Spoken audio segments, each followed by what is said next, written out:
Hi friends, இப்போ நம்ம என்ன பார்க்க போகிறோன்னா நீடில் ப்ராக்டிஸ் பற்றி பார்க்க போகிறோம். நீடில் ப்ராக்டிஸ் எப்படி பண்ணுறதுன்னு நான் இப்போ சொல்லித்தரேன், அது மாதிரி நீங்கள் பண்ணுங்கள். ஓகேவா? இப்போ நீடில் எடுத்துக்கோங்க. நீடில் எடுத்துக்கிட்டு இதோடைய நாப்பு இருக்கு இல்லையா, அது வந்து இந்த பக்கம் பார்த்த மாதிரி இருக்கணும். எப்படின்னா லெஃப்ட் ஹேண்டட் பார்த்த மாதிரி இருக்கணும். ஓகே, இப்போ நீங்கள் அடுத்த கை வந்து கீழே நம்ம கையில் ஒரு த்ரெட் இருக்கிற மாதிரி கூட நீங்கள் வச்சுக்கலாம்.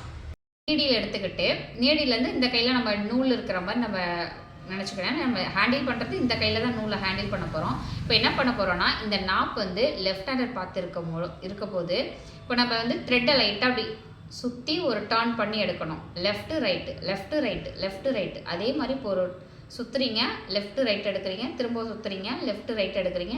இதுதான்ப்பா உங்களுக்கு நீடில் ப்ராக்டிஸ். 1 டே ஃபுல்லாக இதை பண்ணணும். நீங்கள் பண்ணிங்கன்னா மட்டும்தான் இந்த ரொட்டேஷன் மெயின், இந்த ரொட்டேஷனும் மெயின்.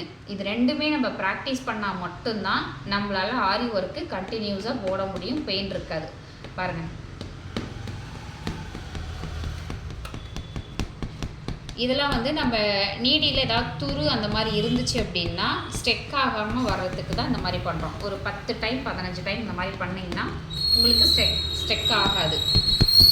ஃப்ரீயாக வரணும். ஃப்ரீயாக வர வரைக்குமே நீங்கள் பண்ணிக்கிட்டே இருக்கணும். இப்படி பண்ணும்போது உங்களுக்கு கிளாத்து இதாகுதே அப்படின்னு ஃபீல் பண்ணாதீங்க. இந்த அடிப்பகுதியை வச்சு இப்படி தேய்ச்சிங்கனாவே இது கிளாத்து ஃப்ரீ ஆகிடும், ஒன்றும் ஆகாது.